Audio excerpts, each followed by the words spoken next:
अपने साथियों से ये कहा है कि जितना उन्हें वोट पहले मिला था उससे बढ़ चढ़ करके इस बार समाजवादी पार्टी के जो भी प्रत्याशी हों उनकी मदद करें, उनको ज्यादा वोट दिलाएं। और पार्टी के पक्ष में उनका कोई सुझाव है, उन्हें कोई राय देनी है या जमीन पर उन्हें लगता है कि ये बात कहने से ये बात नेतृत्व तक पहुंचाने में पार्टी का लाभ होगा, वो जानकारी वो सुझाव जरूर दे करके जाएं। तो बहुत सारे साथी अपना सुझाव भी दे के जा रहे हैं और हमें उम्मीद है कि आने वाले समय में उत्तर प्रदेश का परिणाम दूसरा होगा। परिणाम ऐसा होगा कि जिसमें भारतीय जनता पार्टी का उत्तर प्रदेश से सफाया होगा। भारतीय जनता पार्टी लगातार इस बात का प्रचार कर रही है कि विकसित भारत बनेगा। क्या विकसित भारत किसानों की बिना आय बढ़े हो जाएगा? हमारे देश की अर्थव्यवस्था तभी बेहतर होगी जब हमारा किसान और गरीब खुशहाल होगा। बीजेपी के लोगों ने कहा कि किसान की आय दोगुनी करेंगे, लेकिन आज दिल्ली के 10 साल पूरे हो गए हैं और उत्तर प्रदेश की सरकार के लगभग 7 साल पूरे हो जाएंगे, लेकिन किसान की आय दोगुनी नहीं हुई। नौजवान बड़े पैमाने पे बेरोजगार हुआ है, उसकी नौकरी छीनी गई। इनकी सरकार में जो भी नौकरी मिल रही है वो अपमान से भरी नौकरी है। समाजवादी पार्टी इस बात को कहती है कि जब भी समाजवादियों को मौका मिलेगा देश के और प्रदेश के नौजवानों को उनको सम्मान का रोजगार, सम्मान का नौकरी मिलने का काम होगा। जो इन्वेस्टमेंट का सपना दिखाया था वो जमीन पर नहीं दिखाई दे रहा है। 40 लाख करोड़ का सपना दिखाया, एमओयू साइन हुए। अब तो दूसरे प्रदेश के लोग भी एमओयू कराने लगे हैं। हाल ही में तमिलनाडु में देश के प्रधानमंत्री गए, देश के बड़े उद्योग मंत्री गए, वहां भी एमओयू हो गए।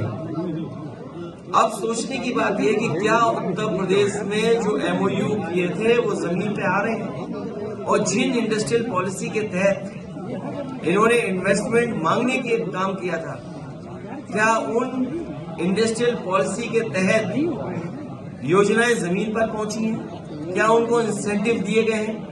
जब बजट में इंसेंटिव का पैसा नहीं था या इंसेंटिव के लिए कोई बजट नहीं था तो फिर इन्वेस्टमेंट क्या आया है? कानून व्यवस्था पूरी ध्वस्त हो चुकी है और उत्तर प्रदेश ने ऐसी लूट कभी नहीं देखी होगी। हर स्तर पर लूट है, चाहे वो थाने हो, चाहे वो तहसील हो या कोई विकास कार्य हो रहा हो। इतनी लूट उत्तर प्रदेश ने कभी नहीं देखी जो भारतीय जनता पार्टी की सरकार में हो रही है। इतना भेदभाव, इतना अपमानित करने का माहौल, कोई सुनवाई किसी की नहीं है। इसलिए आने वाले समय में ये हम सब लोग मिलकर के भारतीय जनता पार्टी को सबक सिखाने का काम करेंगे। ये उत्तर प्रदेश में समाजवादियों ने मेट्रो हर शहर में दी। लखनऊ की मेट्रो समाजवादियों की देन है, कानपुर की मेट्रो समाजवादियों की देन है, आगरा की मेट्रो समाजवादियों की देन है, दिल्ली से नोएडा जोड़ने वाली मेट्रो समाजवादियों की देन है, नोएडा से ग्रेटर नोएडा जोड़ने के लिए समाजवादियों की देन है। और हमें खुशी है इस बात की, आज मैं एक अखबार का कॉलम पढ़ रहा था जिसमें ये आंकड़े बताए गए हैं कि 2017 के बाद और अभी तक 8.4 करोड़ लोगों ने मेट्रो में सफर किया है। इतनी बड़ी उपलब्धि भारतीय जनता पार्टी की किसी योजना की नहीं होगी जो लखनऊ में समाजवादी पार्टी की सरकार में बनी थी मेट्रो, उसकी उपलब्धि दिखाई दे रही है। और मैं तो कहूंगा देर आए दुरुस्त आए।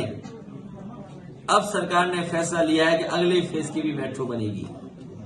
न केवल मेट्रो बल्कि उत्तर प्रदेश में जो आज बिजली मिल रही है वो भी समाजवादियों की देन है। निवेली लिग्नाइट जो बड़ा प्लांट बन रहा है बिजली का वो समाजवादी पार्टी की देन है। ललितपुर में 3x660 super critical thermal plant जो लगा है प्राइवेट वो समाजवादियों की देन है। कानपुर में पनकी में जो 1x660 super critical thermal plant लगने जा रहा है वो समाजवादियों की देन है। एटा में 3x660 super critical thermal plant जो लगने जा रहा है और लग गए होते ये कारखाने अगर बीजेपी ने ध्यान दिया होता तो उत्तर प्रदेश को 24 घंटे और सस्ती बिजली उपलब्ध हो गई होती, लेकिन सरकार ने अभी तक कोई कारखाना जो पहले लगना शुरू हुआ था अभी तक पूरा नहीं किया है। आप विकास कार्य ले जाएंगे। सर, महिलाओं की सुरक्षा की बात कही जाए, अभी तक की कहीं ना कहीं इंसाफ नहीं मिल पा रहा है महिलाओं को, ये महिलाओं की सुरक्षा की बात कर रहे हैं। एनसीआरबी के अगर हम आंकड़े देखें, उत्तर प्रदेश में सबसे ज्यादा असुरक्षित महिलाएं हैं। एनसीआरबी के अगर हम आंकड़े देखें तो जब से भारतीय जनता पार्टी की सरकार दिल्ली में आई है 1 लाख किसानों ने आत्महत्या की है। अगर हम एनसीआरबी के आंकड़े देखें तो उत्तर प्रदेश कस्टोडियल डेथ में सबसे आगे बढ़ता हुआ नजर आ रहा है। सबसे ज्यादा बेरोजगारी यहाँ पर है, सबसे ज्यादा नौजवान निराश हुआ है। तो एनसीआरबी के अगर हम आंकड़े जानें और देखें तो उत्तर प्रदेश बहुत पीछे दिखाई देता है। सर, आपने जो पीडीए बनाया है